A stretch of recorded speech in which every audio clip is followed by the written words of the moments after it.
The late gets it to go and the foul. Going under it. And he makes the catch.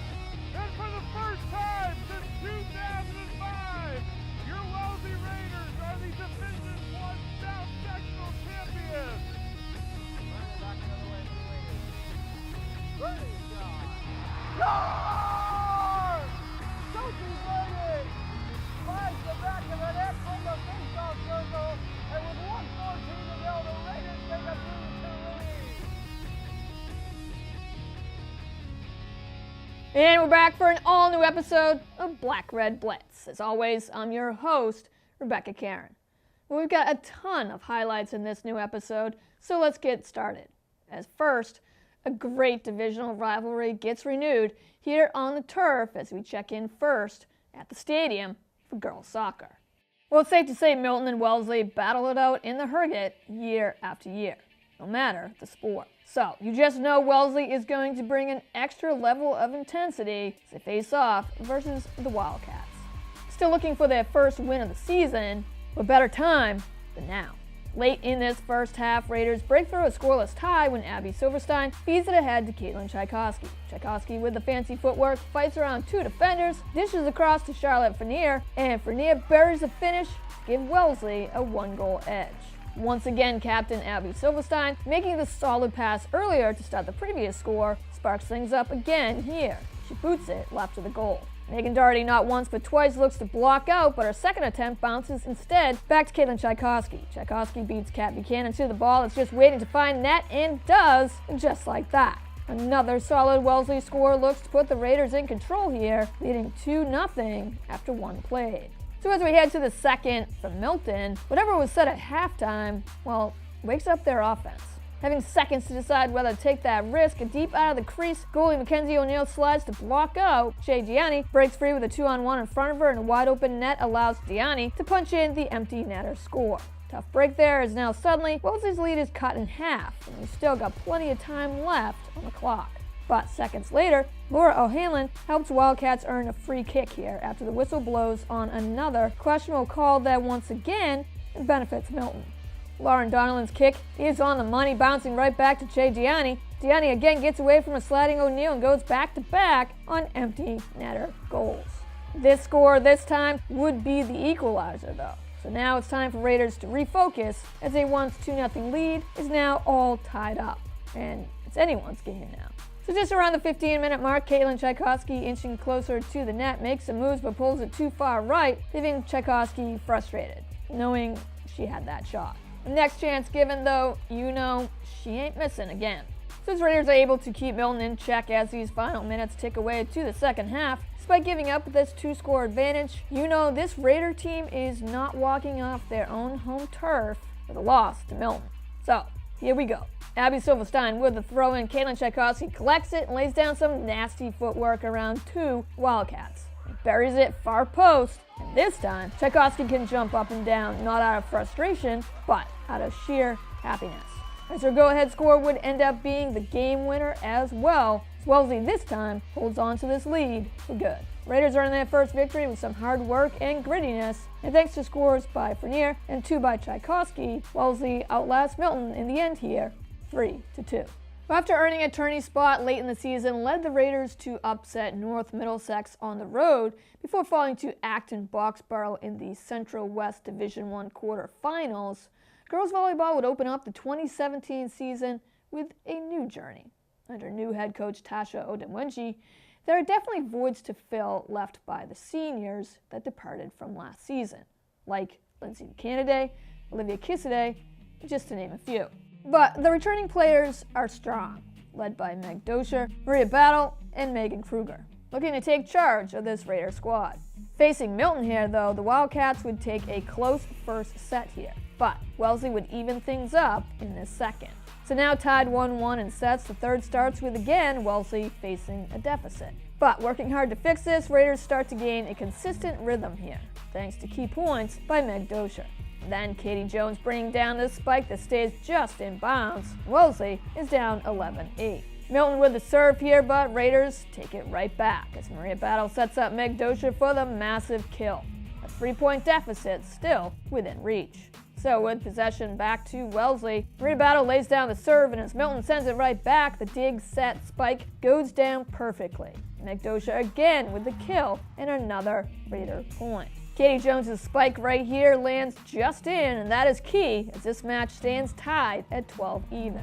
Wellesley is slowly gaining more momentum as well. Minutes later, Megan Kruger and Katie Jones go for the double stuff. Ball stays left in the net, but Jones connects on the return, and this time, Raider point. And also an 18-14 advantage, Wellesley. Wildcats still sticking around though, as no one can handle Haley O'Brien's spike here, and that brings Milton's deficit just a little bit closer, now down 19-16.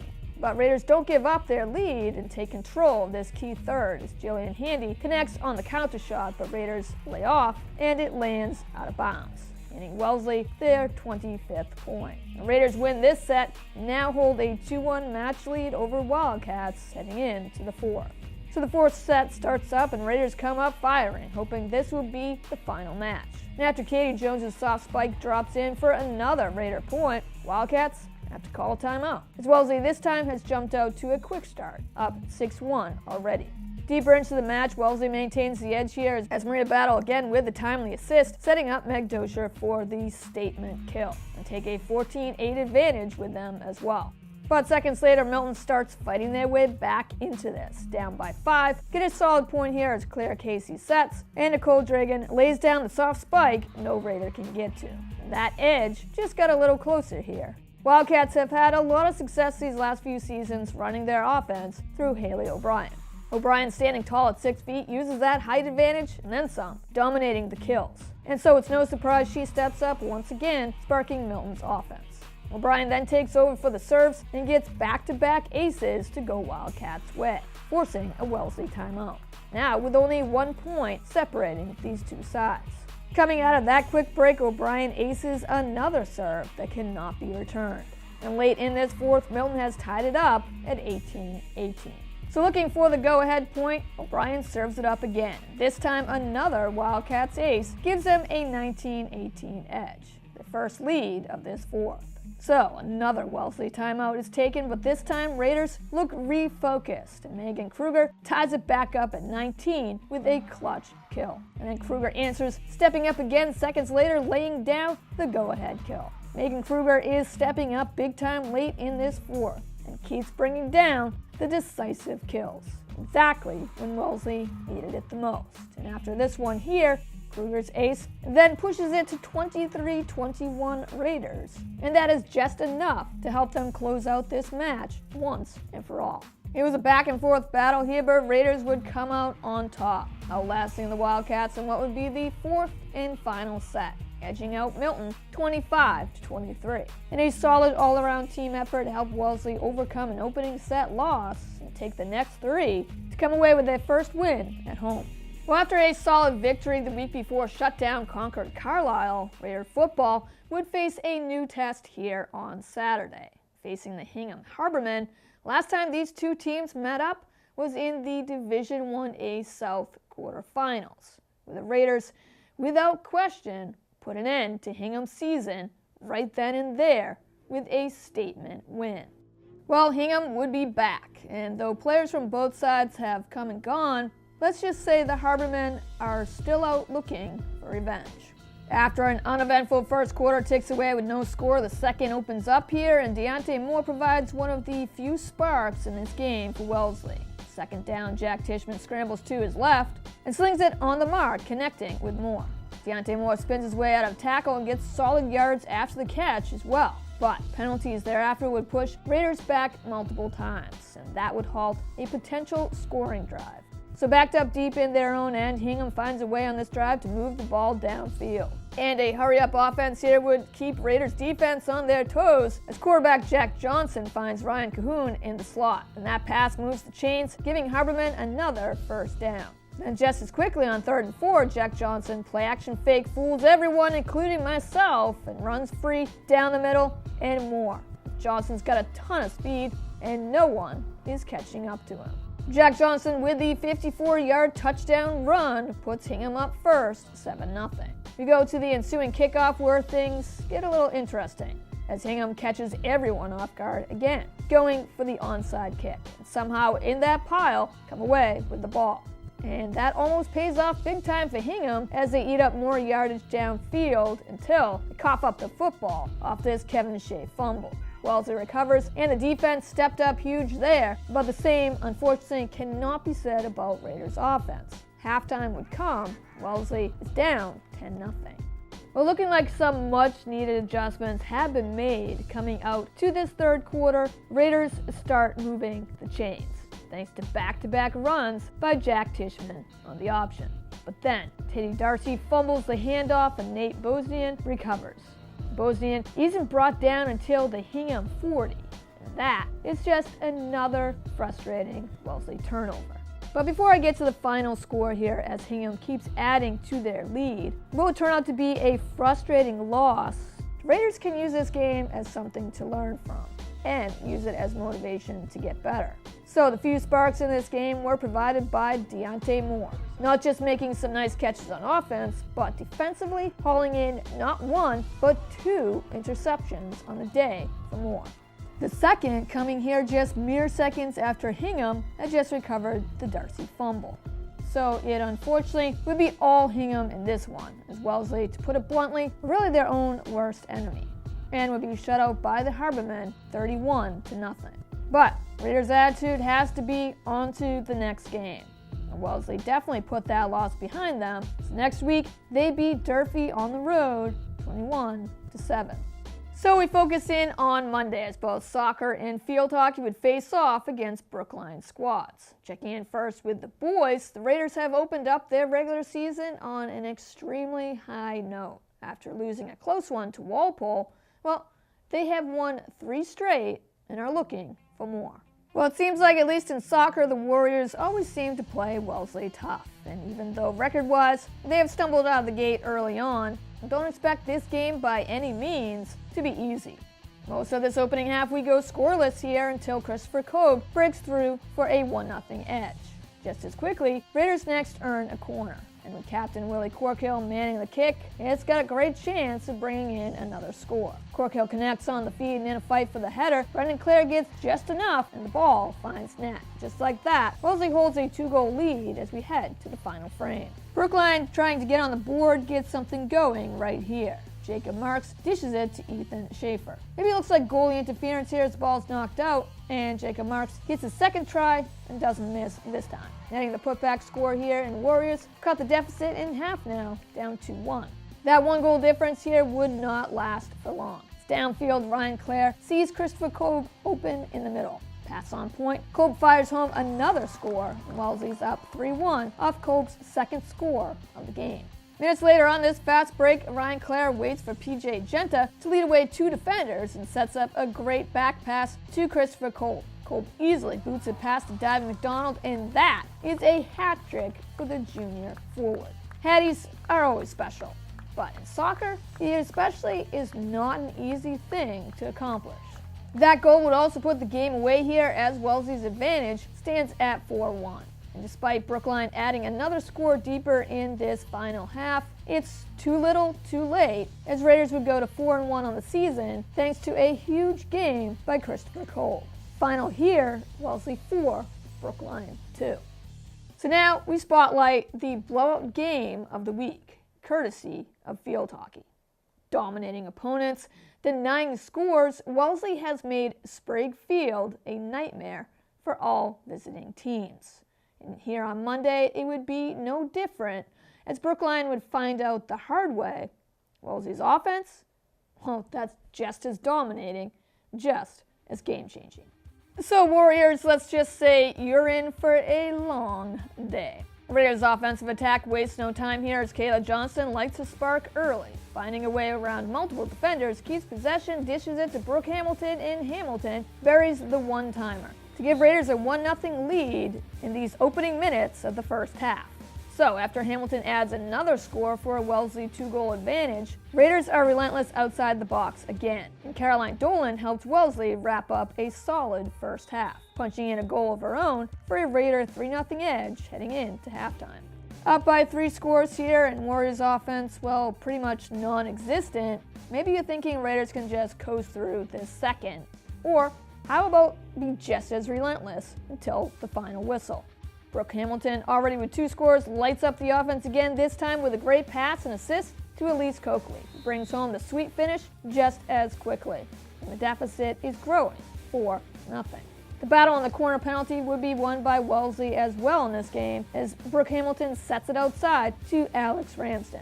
And it's hard to block out this slap shot as Ramsden connects deep, and Raiders are quickly up by 5. Alex Ramsden switching to offense this season is fitting in, well, pretty good. And right here, make sure to add to her stats yet again. After Phoebe Lawrence's shot here deflects off a Warrior's foot, Alex Ramsden is there for the loose ball and sticks in the putback. And it's a 6-pack. 6-point lead here, just like that. Brooke Hamilton just continues to have a solid all-around game here, and this one, adding to her 2 goals on the day, connects on her 3rd assist right here. This time finding Devin Chapman for the score mere seconds after Ramsden's 2nd goal had found the box. And that makes it 7-0. And so the final whistle could not sound fast enough for the Warriors, as the Raiders would add 2 more scores late in this final frame. Wellesley in control from the very start behind 2 scores apiece by Hamilton, and Ramsden, just plain and simple, crushed Brookline 9-0. And with another victory, remain unbeaten still. We're digging deeper into this episode, the last 3 games, all the focus spotlights the girls, as both volleyball and soccer get a chance to shine at home and face a couple unfamiliar opponents in the process. Heading over first to the high school gym since their first loss of the season, Raiders team chemistry has continued to get stronger with each match. And it would be no different here on Wednesday, as Raiders would look to jump out early, consistently overwhelming a Boston Latin squad. Early on, though, in this first, it's the Wolfpack who look ready for the challenge, as both sides are battling with a 5-5 tie. But Megan Kruger would kick off a great game here with this go-ahead spike. Then command the serves as well, as the aces would flow Raiders' way. Wellesley leading the charge here, 9-5. But something Boston Latin would quickly find out is that Wellesley boasts 2 Megans on their roster. Megan Kruger and Meg Dosher, both captains and outside hitters, and both incredibly hard to stop.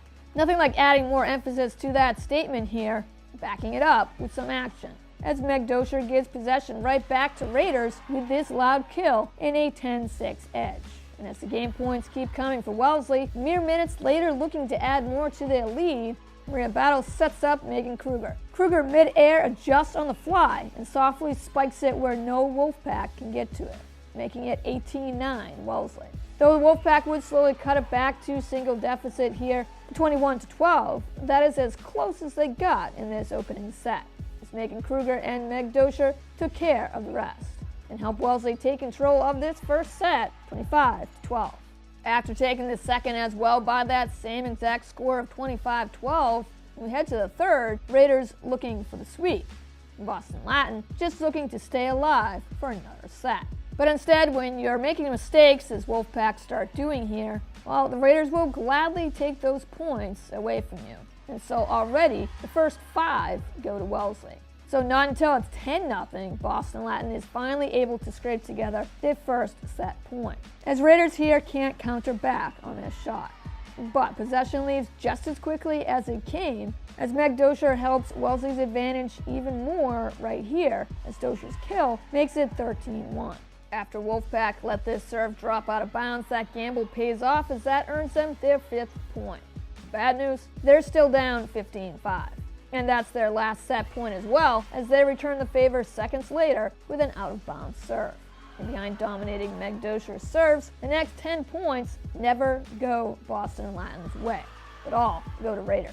Wellesley easily takes care of this third, as Wellesley played smart and overpowered this Wolfpack roster. And a solid team effort behind Dosher and Kruger makes it not only an easy 3-game sweep, but also the fastest, as Raiders earn the victory in 1 hour.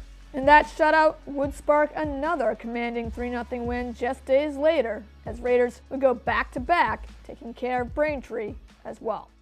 Coming off a solid win beating Milton, and then on the road earning a hard-fought tie over a tough Brookline squad, girls soccer would be back in action make that non-league action ready to face some nasty weather and the Lexington Minutemen here on Friday. Well, the Raiders have opened up a pretty solid regular season so far, with their defense working hard to contain each new opponent. And offensively, players have cashed in on some great scores, especially behind the senior captain triple threat of Kelsey Zerl, Abby Silverstein, and Caitlin Tchaikovsky. So in this match, who will step up today? Well, we get an answer pretty quick here as the opening half just gets underway. Raiders earn a corner shot and waste no time in getting results. Kelsey Zerl sets and delivers a perfect kick, and Abby Silverstein is there to punch in the finish. Silverstein helps Wellesley gain a 1-0 scoring edge just like that. Raiders look to add to their lead right here. Off Caitlin Tchaikovsky's try here, in the fight for the rebound, Kelsey Zerl is clearly held. But it goes just wide, because she was held. So we head deeper into this first, still 1-0, but on the attack again. Olivia Francis feeds it ahead to Caitlin Tchaikovsky, who collects the ball still in play and connects on this laser shot. Tchaikovsky's try gets partially blocked out, rebound is loose. Olivia Francis finds it, buries the putback past Maddie Lane, and that gives Wellesley a 2-goal advantage. Closer to the half we go, and Minutemen find a way to answer back, earning a corner. Rosie Brandon connects in a fight for the ball. Avani Cabra wins the battle, and Cabra nets the header right here. And suddenly the deficit is cut in half with this score. So we fast forward to the second, Raiders looking to hold on for the win, Minutemen looking for the equalizer. And that chance for a game-tying goal comes right here on this penalty kick. Avani Cabra, Lexington's lone scorer, feeds it ahead. And talk about a clutch block here as Bella Kogan uses her body to deny a shot on goal. And that is the defensive stop Raiders needed.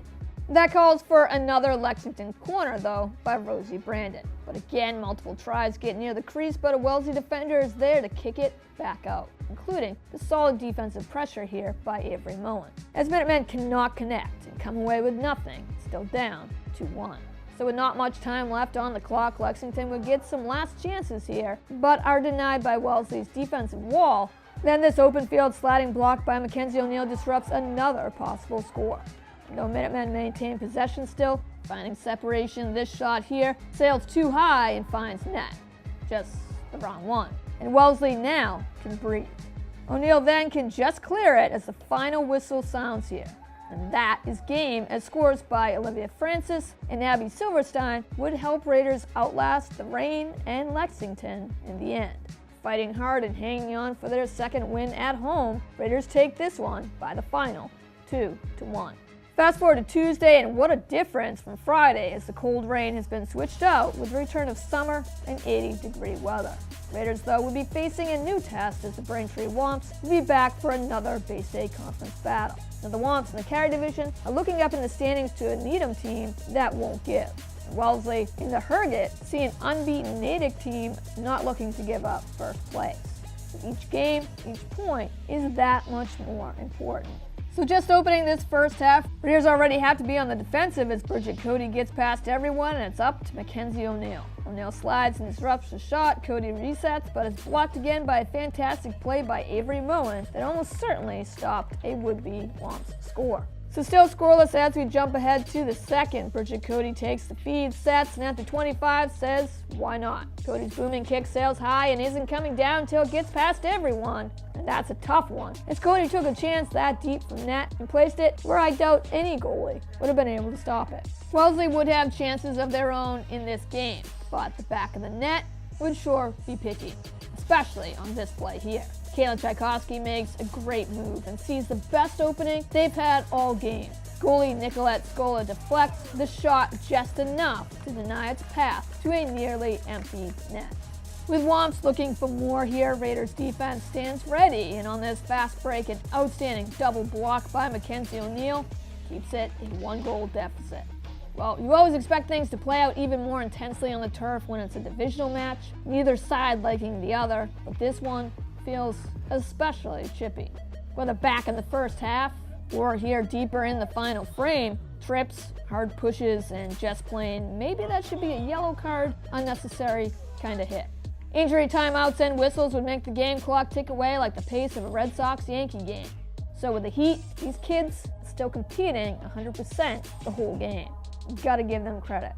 So despite the effort, Raiders just would not be able to break through that 0 on the scoreboard. Wellesley falls in a tough one here by the final. Braintree 1, Wellesley nothing. Well, that wraps up the highlights and this episode. But don't worry, Black Red Blitz, we're back at it again next week. So in the meantime, if you missed out on any of those exciting games, well, you can check it out on demand at wellesleymedia.org. Also on our Facebook and YouTube pages at Wellesley Public Media, and of course, right here on Comcast 9 and Verizon 39. Thanks for watching Black Red Blitz. Go Raiders!